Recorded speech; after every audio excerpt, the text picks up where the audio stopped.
¿Cómo hacer para que tu hijo se interese en la matemática? Cuéntale a tus hijos cómo aplicas la matemática en actividades cotidianas. Por ejemplo, en las cuentas de la casa, del mercado o en tu trabajo. Y muéstrale lo importante que son para la vida.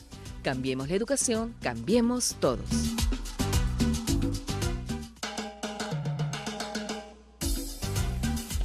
Regresamos con su programa La Buena Educación. Liz Quirós en la conducción, hoy acompañada de Justo Morales, especialista del área de matemática del Ministerio de Educación. Estamos hablando justamente sobre matemática y la pregunta para ustedes es si su niño utiliza la matemática, además de hacerlo para sus tareas escolares, les puede explicar o les explican cómo han resuelto ese problema. Justo, entonces, ¿por qué es importante que nos expliquen nuestros hijos cómo han resuelto un problema? El hecho de preguntar a un niño cómo resolvió un problema o que te explique por qué usó tal o cual procedimiento le permite al niño reflexionar sobre su actuar, sobre sus procedimientos e incluso cómo se sintió al resolverlo. Es aquí donde el niño es consciente de que siempre hay procedimientos para llegar a una solución y además que el hecho de que él puede explicarlo le permite comprender mejor lo que está haciendo. Uh-huh. Bien, y además hay varias maneras de resolver un problema. Así es. ¿No es cierto? Claro, la comprensión del problema es una parte muy vital, es muy importante, que es la que define prácticamente todo el camino que se tiene que hacer, ¿no? El niño que comprende la situación problemática o el problema ya es capaz de resolverlo.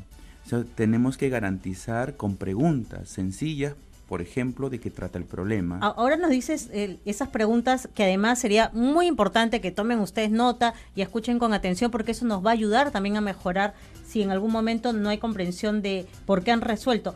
Y justamente iba a eso, quizás podamos ver que los chicos resuelven algunos problemas y lo están haciendo de manera mecánica. Entonces vemos que ya hicieron la tarea y de repente encontramos en el procedimiento que esto era una suma, pero como han estado haciendo restas, el niño hizo una resta. Entonces, eso es una manera mecánica. Entonces, ¿cómo ayudamos a que nuestros chicos reflexionen y comprendan mejor lo que acaban de hacer? Así es. La idea es ir preguntándole al niño, cuando el niño se enfrenta a un problema, ir preguntándole lo primero, ¿de qué trata el problema? Antes de que resuelva. Antes de que resuelva. Uh-huh. Hay un momento Uh-huh. donde paramos la mano Okay. y comenzamos a ver de qué trata el problema, cuáles son los datos que hay ahí, cuál es lo necesario, cuál no. Hacer que el niño te pueda decir con sus propias palabras, no leyendo el texto o no diciéndote la situación tal como se la dijeron, sino usando sus propias palabras y decirte aquello que le están pidiendo también, ¿no? Bueno, me piden tal cosa, te puede decir. ¿Y cuáles son las condiciones? Yo le podría preguntar y él te tendría que decir con sus propias palabras las condiciones, todo lo que tiene, todo lo que le están pidiendo. Este momento de la comprensión del problema es vital para garantizar la resolución en sí del problema.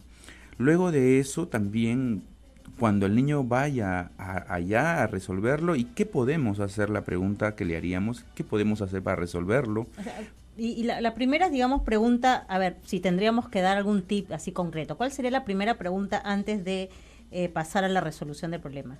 ¿De qué trata el problema? Sería la pregunta que le haríamos al niño. Ya, y luego. ¿Qué materiales podemos usar? ¿No? Dilo con tus propias palabras. Dilo con tus propias palabras, Así ¿no? es. Esa sería Ajá. como una segunda pregunta. Y luego, para pasar al proceso de comprensión, digamos, no solamente expresarlo con las palabras, sino decías que era importante llevar esto a algo concreto, a materiales. Así es. Cuando el niño va a resolver el problema, puede hacer uso de diversas estrategias, de diversas herramientas, y una de esas herramientas también son los materiales. Entonces, el niño, para resolver el problema, puede usar materiales concretos, puede usar chapitas, cuentas, papelitos, lápiz, todo lo que tenga en su entorno, así como también sus propias habilidades. Él se enfrenta y resuelve de muchas formas. Eso implica que le demos libertad para hacerlo. O sea, una condición muy importante es que el niño tenga libertad para resolver el problema, pero también acompañar el proceso con preguntas que le hagan reflexionar sobre sus procedimientos. Claro, ¿no? y ahí estamos verificando realmente si comprendió. Y lo importante aquí también destacar, cuando estamos hablando de materiales concretos, que el Ministerio de Educación efectivamente está haciendo un esfuerzo y está trabajando y tiene materiales concretos que se entregan a las aulas para mejorar estos aprendizajes de matemática. Así es. Cuéntanos un poquito de eso justo. Todas las escuelas cuentan con materiales, se les ha entregado un kit de materiales a todas las escuelas, donde ellos tienen cuentas, ábacos, regletas, material base 10. ¿Cómo es ese material base 10? Son materiales estructurados que sirven para que el niño reflexione sobre los sobre la decena, que le permita construir el sistema de numeración decimal. Y si ustedes no conocen esos materiales concretos, sería bueno que visiten las aulas de sus hijos, de sus hijas, y puedan realmente comprobar que el Ministerio de Educación está en ese esfuerzo, ¿no? Y porque es importante entonces tener un material concreto para el aprendizaje de matemática. Así es importante, recordemos que también es material concreto usar chapitas, cuentas, semillas, palitos, pero también están los estructurados, que son aquellos como bien lo decías, el material base 10, el ábaco, las regletas. Los dos sirven para construir las nociones matemáticas, los dos. Tocar la matemática. Así es, porque el niño tiene un pensamiento concreto, él necesita palpar, necesita tocar, necesita sentir, necesita escuchar. Eso le permite al niño poder estar en contacto con la vida misma y después llegar a la siguiente fase, que es representarlo en la cabecita, en la mente, y hacer abstracciones. Suena el teléfono. Seguimos con las llamadas telefónicas. Esta vez estamos con Víctor Hugo. Nos llama desde Surco. Hola, Víctor Hugo, buenos días. Buen día, buen día. A ver, cuéntanos, ¿tienes hijos?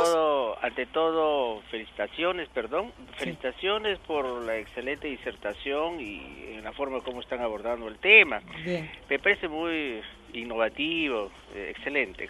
Sí, justo, yo quería preguntarte, ¿tienes niños? No, pero sí soy una persona que está interesada en el tema porque estoy justamente formando una ONG que tiene mucho que ver con lo que ustedes están tocando. A ver, cuéntanos tu experiencia con la matemática. En concreto, la pregunta sería si has tenido, contacto obviamente con niños, con personas de repente adolescentes. ¿Te han podido explicar cómo han resuelto problemas cuando han usado la matemática? Bueno, lo que yo puedo decirles es de que tiene que haber una forma innovativa de poder decirles a los niños cómo hacer las cosas. Lo que ustedes están manifestando en que hay una serie de metodologías muy sutiles para los chicos, para que no se aburran, para que ellos puedan captar, ¿no? Lo que significa la matemática, me parece excelente. Esa es la manera. Hay algunas iniciativas que han fracasado, realmente digo así, ¿no? Porque, por ejemplo, tengo entendido que el BCP tuvo una excelente oportunidad y propició, digamos, un programa de enseñanza de matemáticas de una manera muy fácil y educativa para los niños, pero que no sé por qué no ha aprendido. Y en tu caso, Víctor Hugo, ¿tienes alguna propuesta que puedas compartir con nuestros amigos oyentes? Lo que estoy tratando de preguntarle acá al frente es de que si podría tocarse el tema del ajedrez. Tengo entendido, el ajedrez es un juego ciencia en la cual se tiende mucho a la abstracción mental, ¿no? Entonces, si a los niños se les puede inculcar, ¿no? Ese tipo de juego, ¿qué tanta influencia podría tener como para que ellos, ¿no? puedan tener esa facilidad? Porque en realidad la matemática se ha convertido en el cuco, ¿no? de los niños. Así. Y lamentablemente nosotros estamos ostentando, digamos, un último, casi penúltimo lugar en todas las mediciones a nivel internacional. Estamos pero extraordinariamente bajos, ¿no? Bien, Víctor Hugo, muchas gracias. Justamente este programa La Buena Educación está hecho para esto, para demostrar que la matemática, en este caso, en el programa de hoy en concreto, no es un cuco, y que los aprendizajes son a veces más sencillos de lo que esperamos. Es cuestión de conocer, y para eso estamos aquí, repito, en La Buena Educación. Gracias, Víctor Hugo, por la comunicación. Bueno, justo nos hablaba del ajedrez, ¿verdad? Así es, muy interesante la participación de Víctor Hugo. Efectivamente, el ajedrez, como uno de los juegos, desarrolla el pensamiento estratégico en este caso. El ajedrez es un juego en el cual no solamente hay que aprender las reglas, sino aprender a combinarlas y aprender a ganar con esa misma combinación. Necesitamos enfrentar a nuestros niños a diversas situaciones donde le impliquen retos, Y uno de los retos es estos juegos de estrategia, como también hay otros además, pero estos juegos, porque tienen esta carga lúdica, esta carga emocional, les ayuda a los niños a aprender con alegría, con felicidad. Son situaciones pues muy divertidas para ellos. Entonces, proponer en el hogar, en la escuela, este tipo de actividades es muy importante. Desarrolla el pensamiento, desarrolla inclusive el propio razonamiento. Y es más, cuando un niño hace una jugada usando el ajedrez, yo podría invitarlo a que me explique por qué hizo esa jugada o por qué ya me hizo el jaque mate. Así es. Entonces, hay mucho. La riqueza no solamente es en el jugar por jugar, sino también es en el ir reflexionando sobre cada uno de mis pasos que voy realizando, ¿no? Entonces, muy bien lo que acaba de decir o lo que acaba de comentar Víctor Hugo. Sí, efectivamente, trabajemos también con el ajedrez, es una buena práctica y promoverla con los chicos. Así Seguimos es. con las llamadas telefónicas. Estamos con Diana, quien nos llama desde RIMAC. Hola, Diana. Buenos días. Un saludo especial para todos los que están tocando este tema, es muy importante. Y justo quería comentar algo al respecto. Sí. En el colegio de mi hija, por ejemplo, ellos tienen el material concreto en el aula, que el ministerio ha mandado, tienen los libros, pero, o sea, algo que me dejó helada la última vez que vino el ministerio a supervisar, me dijo, mamá, qué bonito ha trabajado el día que venía el ministerio, ojalá que todos los días venga el ministerio, porque la clase estuvo muy bonita, Lucita sacó los juguetes, jugamos, hicimos restas, hicimos todo, y qué bonito, mamá. Así es, el Ministerio de Ese hablo Educación está trabajando, innovando con va, ese tipo de materiales. Claro, cuando va, pero cuando no va, no trabajan con ese material. Bueno, Está guardado y no lo sacan para que no se pierda de repente, no sé, pero no lo trabajan. Yo en mi casa le hago a mis hijos, no les tiento a los dos, me pongo a jugar a la tiendita, le pongo precio a las cosas, me pongo a las ropas, de repente les pongo precio. ¿Qué edad tienen tus niños, Diana? 7 y 10 años. Bien, Diana. Entonces les hago esas cositas, pero en el colegio no lo hacen. Entonces mi pedido de repente iría por ese lado, ¿no? Porque no hacen la manera de que se vea la manera de evaluar a todos los colegios que trabajen con el material, no tan solo con el ministerio, va. Gracias, Diana. Y sí, bueno, aprovechando tu comunicación, un llamado a todos los colegios, a los docentes, a hacer uso de estos materiales porque, como nos está diciendo justo, es importante el uso de estos materiales concretos para hacer esa reflexión y por qué la matemática realmente es importante y cómo la podemos hasta tocar, digo yo, ¿no? Cómo podemos sentir y tocar la matemática y llevarla a un plano más cotidiano. Nos vamos rapidito a una pausa comercial. Seguimos con más llamadas telefónicas después de esta pausa. La buena educación, Ministerio de Educación.